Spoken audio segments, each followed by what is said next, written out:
So, Assalamu alaikum, and how are you all? I hope you are all doing great today.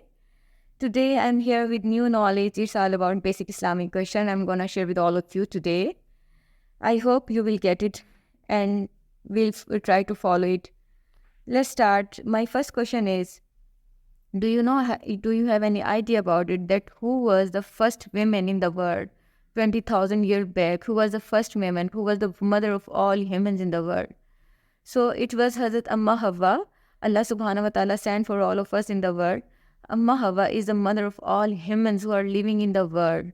Amma Hawa is the mother of, is the first mother, is the first woman for our guidance, which Allah subhanahu wa ta'ala sent for all of us in the world.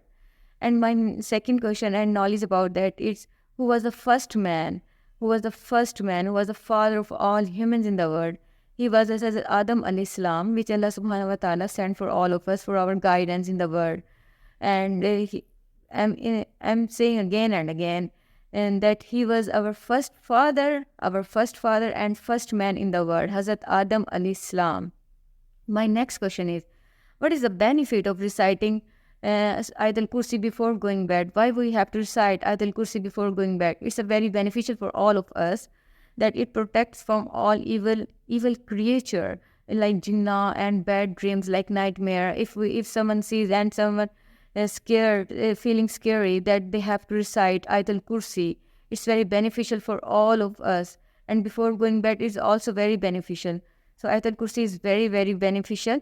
All of us, we have to recite before going bed, and whenever you feel scared, so recite Ayatul Kursi. And my next question is, okay, if someone misses Asr prayer, how it can affect on him or her?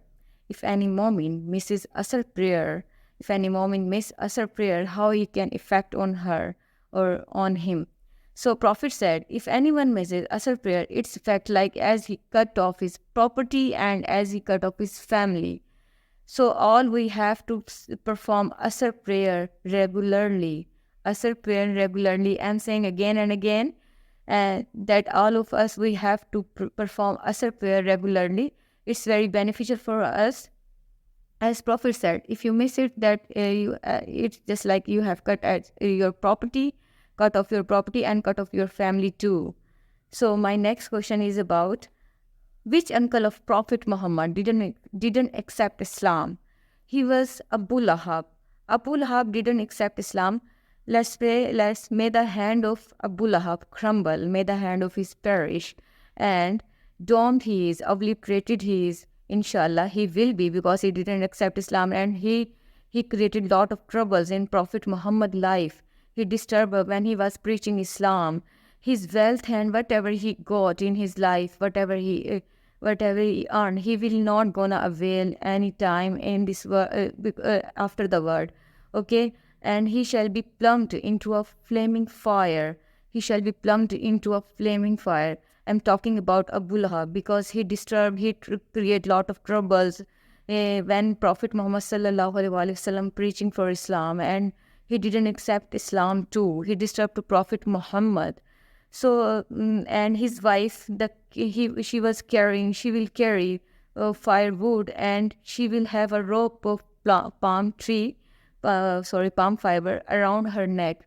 So this is a punish which Allah subhanahu wa ta'ala has settled for for both of them, for his wife and for Abu Lahab, after the on the day of judgment.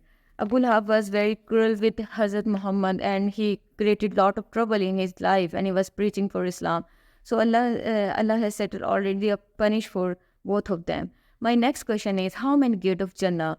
I hope you know about it. There are 8 gates of Jannah, which are which all the moment are ready to enjoy if they will follow the Prophet Muhammad, if they will say that Allah subhanahu wa ta'ala is one and he is very near to us, and Prophet Muhammad is the messenger of Allah subhanahu wa ta'ala, which Allah subhanahu wa ta'ala sent for us for our guidance. If you follow Allah subhanahu wa ta'ala and Prophet Muhammad said, Prophet Muhammad sallallahu alaihi wasallam, so you all will enjoy the Jannah, and all there are 8 gates of Jannah. So you will see the Jannah. So it's my humble request to all of you that we have to be tried to a good mu'min, we have to be tried to a good Muslim, we have to follow Prophet Muhammad sallallahu alaihi wasallam and whatever he said, but we have to follow all of these things. And let's start. I'm saying that we have to recite now in the Durood Pak for Prophet Muhammad. Allahumma salli ala Muhammadin wa ala ali Muhammadin kama sallaita ala Ibrahim wa ala alihi ala Ibrahim innaka Hamidum Majid. Allahumma barik ala Muhammadin wa ala ali Muhammadin kama barakta ala Ibrahim wa ala alihi ala Ibrahim innaka Hamidum Majid.